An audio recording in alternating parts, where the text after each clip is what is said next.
Let me ask you, what comes to mind when you think of the year 2019? I was basically a kid lost in Fortnite every single day. And this man, the legendary Tom Brady, was still the unquestioned king of the New England Patriots. Everything was perfect. But then King Henry didn't just beat the Patriots dynasty, he shattered its very soul. And in an instant, Tom's empire crumbled to dust. And from those ashes rose the single most stunning decision in the history of sports. The whispers started. Reports claiming Tom Brady, against all odds, was expected to become a Tampa Bay Buccaneer. Tomorrow, Tom Brady will sign with the Tampa Bay Buccaneers. It couldn't be real. Tom Brady was officially a Tampa Bay Buccaneer. The ink was dry. The deal was done. Tom Brady was now unbelievably a member of the Tampa Bay Buccaneers. Tom Brady, the GOAT, the greatest player to ever touch a football. And for the long-suffering fans of Tampa Bay, it was pure ecstasy. He was one of them. It was more than just a player. It was a jolt of life for the entire city, a beacon of hope to rally behind. Now look, I have nothing against Florida, Tom. It's warm, the dress code is relaxed. I get the appeal. But from a football perspective, the questions, the sheer dread, it was all completely justified. Everyone believed this move to Tampa Bay wasn't just a risk. It was a death sentence for the legacy of the greatest quarterback the game had ever seen. Because the team he had chosen, as the world knew all too well, was the Tampa Bay Buccaneers. A franchise that was the third worst in the entire league for the last decade. The only hint of excitement that City had seen was from Jameis Winston launching the ball 62 times a game and whatever stimulants John Gruden left behind in this locker room after a film session from years ago. So the verdict was unanimous. Tom was destined to fail. At best, he would be a pale shadow of the titan he was in New England. And when I say everyone, I mean the entire media machine screaming that he was washed up. And Saints fans, they were on their knees praying it was true, shouting things like, "You can't be serious." This geriatric old man, and as wandering into strangers' homes back in New England, he feasted on mediocrity like Sam Darnold and Ryan Fitzpatrick. But now, without Belichick, he is nothing. And you know what? By all logic, they should have been right. This was supposed to be Tom Brady's Michael Jordan on the Wizards moment, a sad final chapter to a legendary story. But this is Tom freaking Brady. And instead, he began an entirely new Hall of Fame career at the age of 43. And so it began. The first game of Tom Brady's new era, without the iconic Patriots uniform, was an event watched by the entire world, not just football fans. And to raise the stakes even higher, his opponent was Drew Brees. A clash of titans, a battle between a man blessed by fate and one cursed by it in the biggest moments. But on this day, it seemed the football gods were finally smiling down on Drew Brees. It turns out, an off-season plagued by a pandemic with no team activities and no preseason, all while trying to master a brand new system, is a recipe for disaster. And Tom Brady knew after being utterly dismantled by the Saints that his new team had a mountain to climb. But the narrative surrounding this Buccaneers team, shaped by the media, was that Tom Brady was their sole savior. And that wasn't entirely true. They already had pillars of leadership in men like Mike Evans and Levante David. So Brady wasn't single-handedly tasked with exercising the chaotic culture left behind by Jameis's antics. And yet after a single game, the world simply gave up on them. Jameis Winston was the better quarterback. Tom Brady can't fix this mess. The Buccaneers looked utterly lost. Sure, their roster was stacked with seasoned killers like Gronk, Leonard Fournette, even LaShawn McCoy, not to mention Jason Pierre-Paul and Antonio Brown before but this entire system under offensive coordinator Byron Leftwich, a man who did absolutely nothing after leaving Tampa, was making Tom Brady look mortal. He delivered a flawless performance against us because, of course, he did. He lives for that. But that heartbreaking fumble, damn it. His overall numbers were dropping even as his pass attempts were skyrocketing. But through it all, Tampa Bay remained a threat. For one reason, their defense was shouldering the entire burden, single-handedly compensating for an offense plagued by relentless inconsistency. And so they stood at 7-3 with 2 crushing losses to the Saints and another one because Tom's infamous brain fart made him forget what down it was against the Bears. Still 7-3. On paper, that's not a disaster.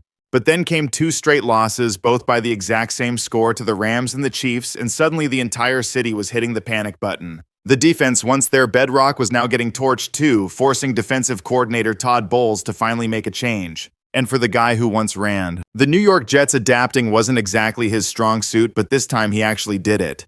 For the offense, the message was clear: lock in or the season was over. Their leash had run out. Yet beneath the chaos, the analytics told a different story. They pointed to something far greater. Outside of the Bills and naturally the Saints, the Buccaneers were the only team in the entire league without a single red mark in any of these key categories. The potential was there simmering just below the surface. They just had to unleash it. But could Tom? The clock was ticking relentlessly.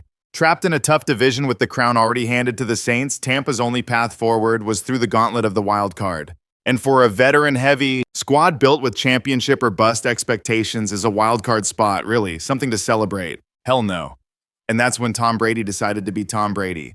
He reportedly stormed into his coach's office and declared, "Screw this, we are running the ball." And from the moment the Tyreek Hill first quarter massacre of 2020 ended, the Buccaneers transformed into arguably the most dangerous team in football. On second down, he's searching for Gronkowski, and he brings it in. Brady airs it out again. Mike Evans. Fournette. Brady fakes the handoff. All the time in the world to throw. Brady takes another shot at the end zone, a perfect strike down the middle. So, are you suggesting that the offense finally had to start pulling its weight? Is that the message here? Between weeks 14 and 17, Thomas Edward Patrick Brady averaged 333 yards, 3 touchdowns, and a mind-bending passer rating of 126.9. This man, older than most of your fathers watching this, was putting on an absolute clinic. And just like that, incorporating pre-snap motions and other modern concepts that barely existed when Tom was just a kid with the Patriots in the early 2000s, the Buccaneers' offense became an unstoppable, well-oiled machine. Thomas then proceeded to have what was damn near the single greatest game of his entire career against the Lions, throwing for 4 touchdowns in just one half of football. He was so dominant, he didn't even stick around to break the record. He just sat for the rest of the game. It wasn't even worth his time. And just like that, Tom had done it. The entire narrative had been flipped on its head. The Tampa Bay Buccaneers were now the most terrifying team entering the playoffs. Everyone knew it. They had a championship defense, and not just the hottest quarterback in the league at that moment, but the greatest quarterback to ever play the game in Tom Brady. And that is simply not a man you want to face when everything is on the line. Yet, nearly every prediction was the same. Right. The script was supposed to be simple. The Bucs would dismantle the Washington football team, and then they would inevitably fall to one of the NFC's true titans, either the Packers or the Saints. After all, Drew Brees and Aaron Rodgers were just in a different league, weren't they? But the Buccaneers tore that script to shreds, looked fate in the eye, and simply said no. Then they proceeded to obliterate everyone in their path. Washington put up a valiant fight. The Saints' offense completely imploded, surrendering the ball on 4 separate occasions. And as for Tom Brady and the offense, they did just enough. It was far from a masterclass. They clawed their way to an average of just 20 yards per drive, but it was enough to vanquish the Saints largely because Drew Brees delivered an absolutely catastrophic performance. Next, they faced the ultimate trial by fire, the Green Bay Packers, in the NFC Championship game. Brady was solid once again, but the real story was the Buccaneers' defense, which embarked on an all-time rampage against 2 of the greatest quarterbacks to ever play the game. Against these legends, the Buccaneers' defense snatched a combined 4 interceptions. The defense was a force of nature, and with Vita Vea back in the lineup, they were hitting their peak at the most terrifyingly perfect moment. Their ability to stop the run was nothing short of suffocating, with Sue and Vea commanding the line. Shaq Barrett and JPP were utterly merciless in their pass rush. Levant David and Devin White were like predators hunting the ball, while Sean Murphy-Bunting and Jamel Dean locked down the entire secondary. Against every single odd, they had done it. Tom Brady was returning to the Super Bowl in his very first year with no offseason, a completely new squad, a foreign system, and an alien culture. The man was back in the biggest game of them all. He marched into the Super Bowl having led his team to score at least 30 points in every single playoff contest. But his adversary was what many considered the greatest Chiefs team ever assembled. The Chiefs had already bested them that year, and Patrick Mahomes was at the zenith of his powers. And even though Brady had consistently been his kryptonite, the prevailing belief was that the Chiefs would finally exorcise their demons. But Mahomes had never truly broken Brady. So perhaps, just perhaps, there was a glimmer of hope that Thomas Edward Patrick Brady Jr. was simply on another plane of existence. Brady executed a flawless, surgically precise game plan, and the Bucs defense did the rest, completely strangling Mahomes to a pathetic 9 total points and 0 touchdowns. It was the 4th lowest scoring performance by the Chiefs in the entire Mahomes era, a stain that remains to this very day. To put that in perspective, it's an even more anemic showing than what Carson Wentz managed against Denver this past season. And with that, Tom Brady had achieved the impossible. Despite being cast as the underdog in 3 straight playoff battles, the Tampa Bay Buccaneers, a franchise historically synonymous with defeat, were Super Bowl champions in year number 1 with Tom Brady. I cannot possibly overstate how unbelievably astounding this accomplishment truly is. The greatest to ever play the game, once dismissed as a check-down merchant, completely remade his style of play, finishing 3rd in the league in passing yards on throws over 20-plus yards and captured, and his 7th Super Bowl title and a Super Bowl MVP award at the age of 43. Yet, unbelievably, his most impressive feat was yet to come. If Tom Brady had just, decided to hang it up right there, he would have already been an undisputed icon and a Tampa legend for all time. But he ran it back. And he wasn't just great, he was the best player in the entire NFL at 44 years old. A man who was 44 should have been doing nothing more with his life than enrolling in a hot yoga class and making his son's girlfriend question her life choices. But no. Instead, he chose to become the MVP of the National Football League. Or at the very least, he absolutely should have been. In 2021, he famously dominated the NFL in passing yards and touchdowns, recording the 3rd most passing yards in a single season ever, while completing 68% of his throws.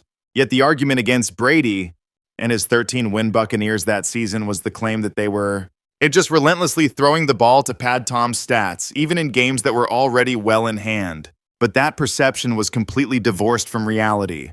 When the season concluded, the numbers revealed that Tom Brady had confronted the 2nd most formidable defensive lineup faced by any quarterback across the entire NFL. He dominated as number 1 in wins above replacement and earned the highest PFF grade in the whole league for his position, with a 92, a score that eclipsed even Josh Allen's unbelievable MVP run the previous season. So while Tom Brady didn't take home the MVP trophy, a powerful case can be made that he was robbed. In the end, it was Antonio Brown who hijacked all the media attention from that season thanks to an astonishing public breakdown on the sideline. Do you recall when that unfolded? Yes, it absolutely did. And astonishingly, they still won that game. But then came the playoffs, pitting the Buccaneers against the fledgling Eagles in the wildcard round. They utterly demolished them, earning the right to host a divisional showdown against the Los Angeles Rams. It was a clash of titans, 2 super teams locked in a brutal contest with future Hall of Famers littering both rosters. Brady, Mike Evans, Aaron Donald, Gronk, Von Miller, legends everywhere you looked. There was simply no universe in which this matchup wasn't destined to be a savage battle. And it lived up to every expectation. But Tom Brady's legendary composure was about to be pushed to its absolute limit. No lead is ever safe against Tom Brady. That truth is etched into the very soul of the NFL. And it seemed his mythic status in Tampa was only poised to grow. After falling into a 24-point abyss, the Buccaneers clawed their way back, and the Rams looked destined to become just another footnote on the long list of teams that had their leads erased by Tom Brady, forced to watch in horror as Tom methodically squeezed the life from their hopes, leaving them broken and defeated on the field. And my God, he was doing precisely that.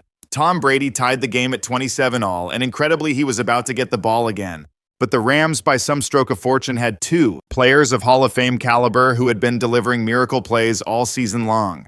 Then one of the most unforgettable catches of the past decade by Cooper Kupp put them in position for a game-winning field goal. And so, Tom Brady's monumental 2021 season came to a screeching halt with a statistically poor performance, all things considered, but within a breathtaking comeback that saw him throw 54 passes in a devastating home loss. And then he hung it up. That was the end, wasn't it? Brady announced he was finished for good, that he was eager to become a full-time family man to dedicate his time to his wife and children. But something was stirring in the shadows. The siren song of being crushed by a 6'7", 280-pound behemoth of a man kept beckoning to Brady, and before long, the whispers grew into a roar, and Brady gave in to the call, declaring, "I'm back." His wife then divorced him, but damn it all, he believed he had one more war in him. Yes, so this is the heart of the matter. I maintain my argument that Tom Brady's time in Tampa Bay was a mistake, and while it didn't tarnish his professional legacy in the slightest, his personal life was irrevocably shattered by the 2022 NFL season. Of course, I have no desire to speculate wildly on the intimate details of his divorce, but ultimately, his soul belongs to football, and he was utterly consumed by his craft because that is the price of becoming the greatest of all time. You have to be driven by a relentless, almost inhuman obsession. And I would not be the least bit shocked if, looking back, Brady secretly regretted his return in 2022, regardless of his public statements, because the 2022 Buccaneers were a train wreck. The offensive line suffered a catastrophic 17 injuries over the course of the season. Bruce Arians was no longer coaching, and the running game was even more anemic. Brady was forced to lead the league in pass attempts, setting a new personal record for the most passes thrown in any season of his legendary career. The defense had deteriorated into a mere echo of its former self. A frustrated Brady was seen smashing tablets. It was a bleak situation all around. It was, in every sense, a miserable year for that team. With a losing record of 8-9, they somehow staggered into the playoffs, only to be utterly annihilated by Dallas. When the Cowboys deliver a beating that severe, you know your time is up. And so at long last, he walked away. Tom Brady's legendary career reached its definitive end after the 2022 season as he transitioned into the ownership group of the most iconic franchise in NFL history, the Raiders. And yet the temptation to return nearly consumed him once more.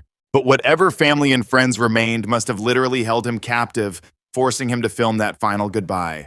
That was the end. From 2020 to 2022, in just 3 years with Tampa, Tom Brady ranked second in the entire league in passing yards, trailing only Mahomes, and placed third in passing touchdowns during that same stretch, sitting just behind Rodgers and Mahomes.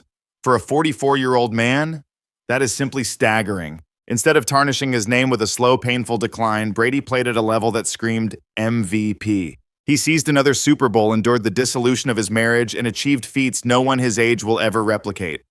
A truth Aaron Rodgers is now discovering. And then, somehow, defying every law of sports and time, he managed to add yet another impossible chapter to the legend of the undisputed greatest player the game has ever known. Anyway, if this story resonated with you, then hit subscribe because the channel is filled with deep dives just like this one. And if you enjoyed this breakdown, you have to watch the video I released a few days ago on the entire brutal history of the Baltimore Ravens. I promise you, it's a powerful story. And a massive thank you to all my patrons who support the channel across all tiers. Your contribution means everything, but that's all for now. Until the next one, model.